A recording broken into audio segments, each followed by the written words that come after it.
Welcome to I Love This Thing So Fricking Much, a podcast about passion. My name is Sophie Katz, and today I am joined by Zach, a Star Wars fan, writer, and cosplayer. Welcome to the show, Zach. Hello there.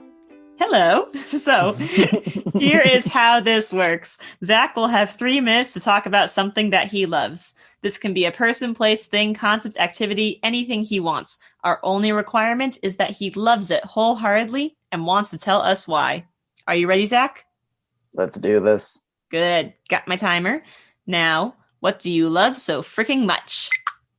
So back in 2014, when Disney first purchased Star Wars from Lucasfilm, they kind of did away with all of the expanded material outside of the movies and a couple other small projects and dubbed it Star Wars Legends. And I love Star Wars Legends so freaking much. And while there are a variety of reasons as to why I love it so much, I think the main thing that I do love the most about it is how expansive it was. It's a realm or it's the continuity of Star Wars that you can just absolutely lose yourself in. You want to go read a story about a group of Jawas just having a droid meet where they just kind of buy and sell droid parts. Guess what? There's a story in Legends for you on that. Do you want to learn about this ancient dark lord of the Sith who really wasn't even truly a Sith? He was more so described as a wound in the Force, something that was threatening to consume almost all life in the galaxy. There's a story for you out there in Legends. Do you want to learn about Luke's great grandson who actually kind of forgone or forwent the Jedi Order and instead decided to just become a bounty hunter, a pirate, and less terms, a bit of villainy and scum. And while it is mostly consistent, there are definitely still some issues with how some of these stories and characters kind of panned out. There is so much there for you to just dive into.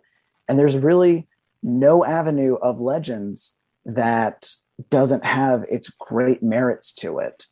And as I said before, it is so expansive. You can go into all the little details and stories that happen in between all of the films.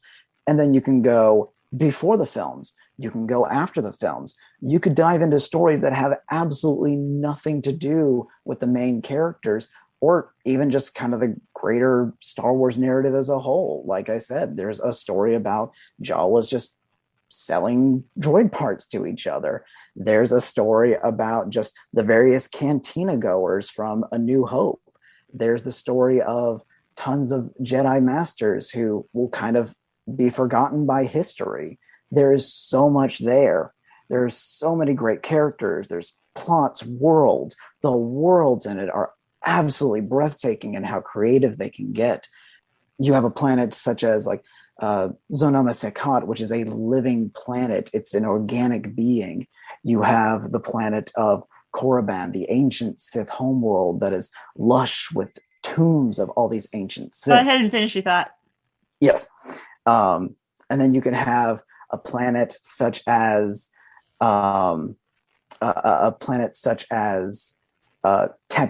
which, while it is by no way, shape, or form a new planet, just going off just the movies and even some of the more recent Disney stuff, it still seems so small, but you dive into the expanded universe and it becomes so much big. You can get to know almost every person on that planet and how they go about living their lives. It's just so big. That's awesome. Thank you for telling us about Star Wars Legends today. Absolutely. Oh, goodness.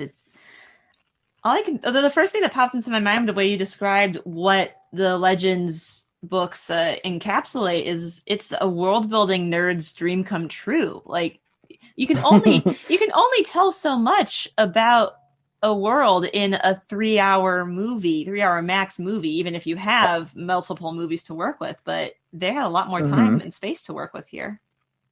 Oh, absolutely.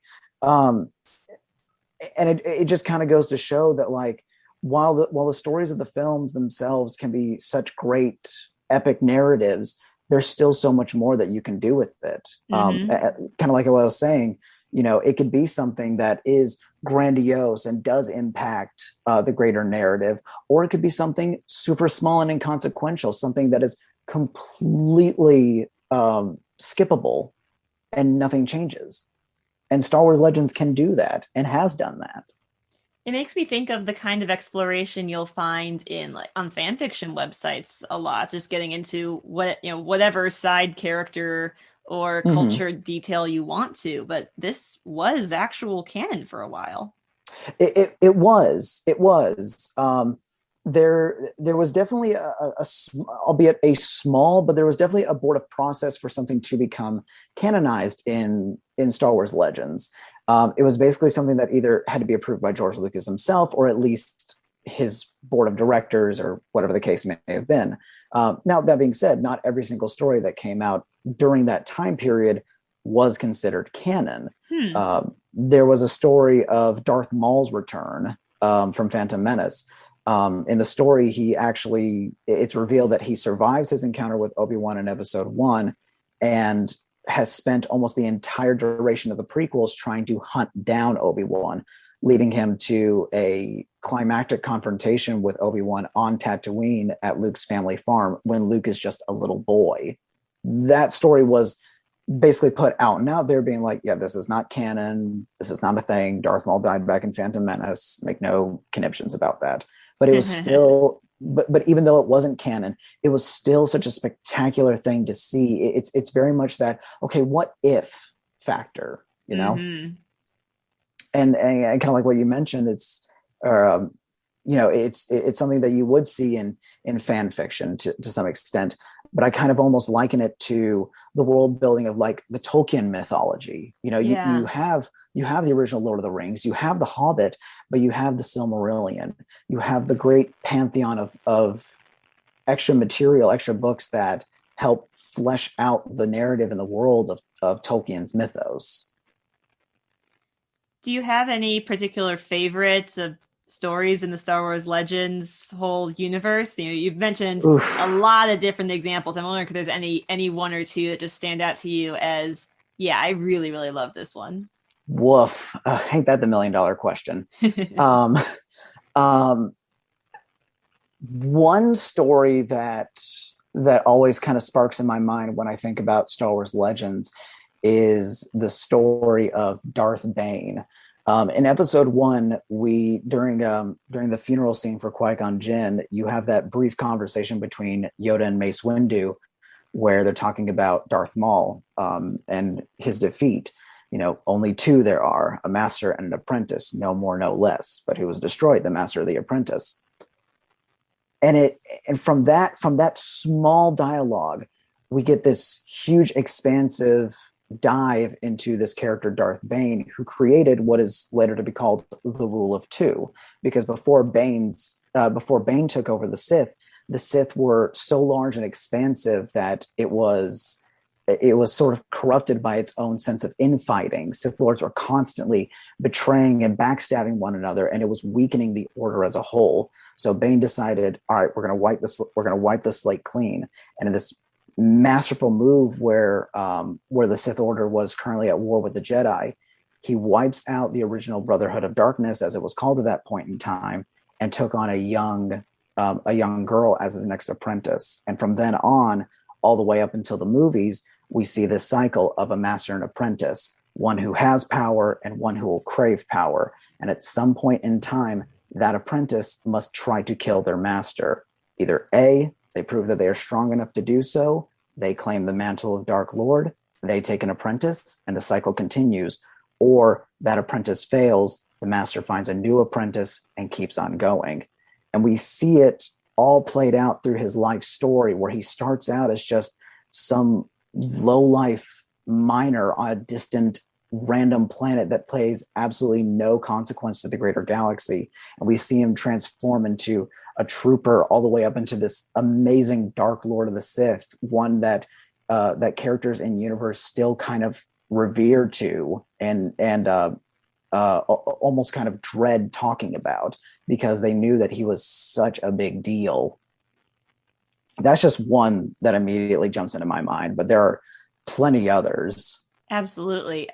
I really liked the detail you mentioned that Darth Bane started out as someone insignificant to the greater universe, but then gained significance anyway. Because that just seems like it is what the whole thing is. That these are stories that you can watch Star Wars without knowing all of these extra details, but also it gives you context, it gives structure, it gives maybe extra significance and brings this whole universe to life. Like if you walk into the Mos Eisley Cantina in New Hope and you see all these aliens in there, it's like, okay, either they're just, just a guy in a costume, or no, this is a real universe. They all have real worlds and real lives behind them. And that's really cool to think about. Oh, absolutely. Like, you could go between A New Hope and Empire Strikes Back and not realize that in Legends continuity before those two films, Luke and Vader actually have a brief confrontation with one another where Vader actually does get the confirmation for himself that Luke is force sensitive. You don't need that to watch 4, 5, and 6, understand what's going on and absolutely enjoy them. But if you go in with that extra knowledge, it just kind of makes both Luke and Vader feel more fleshed out, more like living people, Definitely. Zach, thank you so much for telling us about something you love today. Oh, my pleasure. And thank you, our listeners, for tuning in today. If you would like to learn more about Star Wars Legends or our guest, Zach, you can find his social media information in the episode description. And don't forget to use the hashtag #LoveThisThingCast to tell us about the things you love. I Love This Thing So Fricking Much is a production of Through the Window Media. This episode was directed by Sophie A. Katz and edited by Melissa Block. You can find us at Through the Window on Twitter, Facebook, Instagram, or Tumblr. That is THROU, the window, at all those social media sites. Be good to yourself, be kind to each other, and you'll hear from us again soon.